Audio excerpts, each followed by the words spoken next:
The Three Snake Leaves. Jacob Ludwig Grimm and Wilhelm Karl Grimm. There was once on a time a poor man, who could no longer support his only son. Then said the son, "Dear father, things go so badly with us that I am a burden to you. I would rather go away and see how I can earn my bread." So the father gave him his blessing, and with great sorrow took leave of him. At this time the king of a mighty empire was at war, and the youth took service with him, and with him went out to fight. And when he came before the enemy, there was a battle, and great danger, and it rained shot until his comrades fell on all sides, and when the leader also was killed, those left were about to take flight, but the youth stepped forth, spoke boldly to them, and cried, "We will not let our fatherland be ruined." Then the others followed him, and he pressed on and conquered the enemy. When the king heard that he owed the victory to him alone, he raised him above all the others, gave him great treasures, and made him the first in the kingdom. The king had a daughter who was very beautiful, but she was also very strange. She had made a vow to take no one as her lord and husband who did not promise to let himself be buried alive with her if she died first. "If he loves me with all his heart," said she, "of what use will life be to him afterwards?" On her side she would do the same, and if he died first, would go down to the grave with him. This strange oath had up to this time frightened away all wooers, but the youth became so charmed with her beauty that he cared for nothing, but asked her father for her. "But dost thou know what thou must promise?" said the king. "I must be buried with her," he replied, "if I outlive her, but my love is so great that I do not mind the danger." Then the king consented, and the wedding was solemnized with great splendor.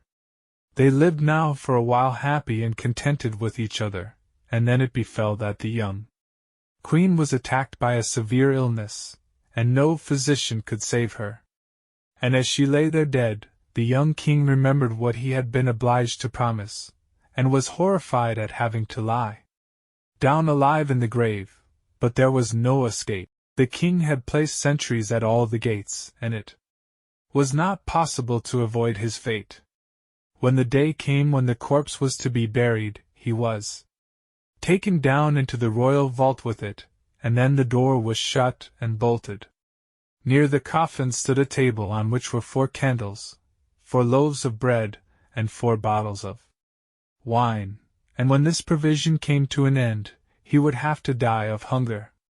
And now he sat there, full of pain and grief, ate every day only a little piece of bread, drank only a mouthful of wine, and nevertheless saw death daily drawing nearer. Whilst he thus gazed before him, he saw a snake creep out of a corner of the vault and approach the dead body.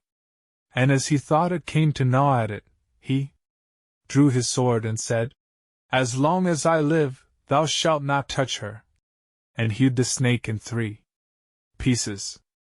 After a time a second snake crept out of the hole, and when it saw the other lying dead and cut in pieces, it went back, but soon came again with 3 green leaves in its mouth. Then it took the 3 pieces of the snake, laid them together, as they ought to go, and placed one of the leaves on each wound. Immediately the severed parts joined themselves together, the snake moved, and became alive again, and both of them hastened away together. The leaves were left lying on the ground, and a desire came into the mind of the unhappy man who had been watching all this, to know if the wondrous power of the leaves which had brought the snake to life again could not likewise be of service to a human being. So he picked up the leaves and laid one of them on the mouth of his dead wife, and the 2 others on her eyes. And hardly had he done this than the blood stirred in her veins, rose into her pale face, and colored it again. Then she drew breath, opened her eyes, and said, "Ah, God, where am I?" "Thou art with me, dear wife," he answered, and told her how everything had happened, and how he had brought her back again to life. Then he gave her some wine and bread, and when she had regained her strength, he raised her up and they went to the door and knocked, and called so loudly that the sentries heard it, and told the king. The king came down himself and opened the door, and there he found both strong and well, and rejoiced with them that now all sorrow was over.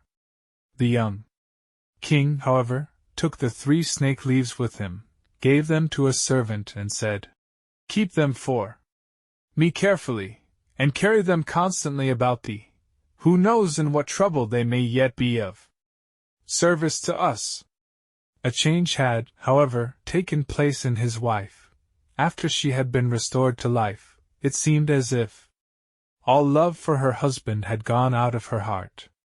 After some time, when he wanted to make a voyage over the sea, to visit his old father, and they had gone on board a ship, she forgot the great love and fidelity which he had shown her, and which had been the means of rescuing her from death, and conceived a wicked inclination for the skipper. And once when the young king lay there asleep, she called in the skipper and seized the sleeper by the head, and the skipper took him by the feet, and thus they threw him down into the sea.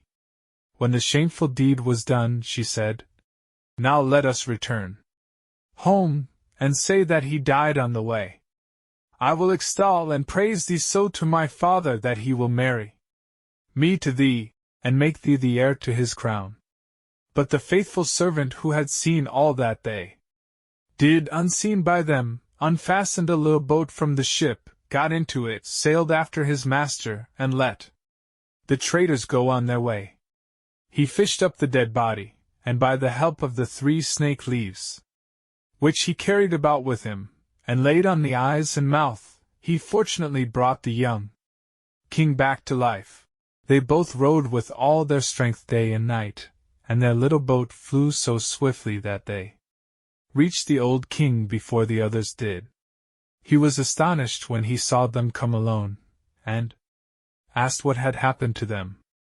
When he learnt the wickedness of his daughter, he said, "I cannot believe that she has behaved so ill, but the truth will soon come to light," and bade both go into a secret chamber, and keep themselves hidden from every one.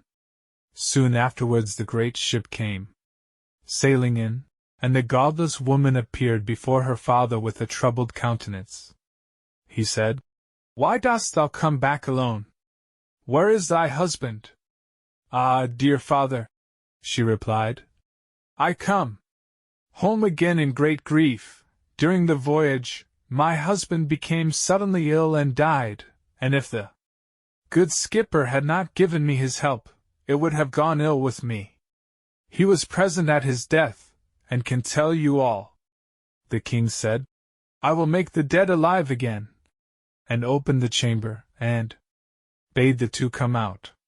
When the woman saw her husband, she was thunderstruck, and fell on her knees and begged for mercy. The king said, "There is no mercy. He was ready to die with thee and restored thee to life again, but thou hast murdered him in his sleep, and shalt receive the reward that thou deservest." Then she was placed with her accomplice in a ship which had been pierced with holes, and sent out to sea, where they soon sank amid the waves. The End.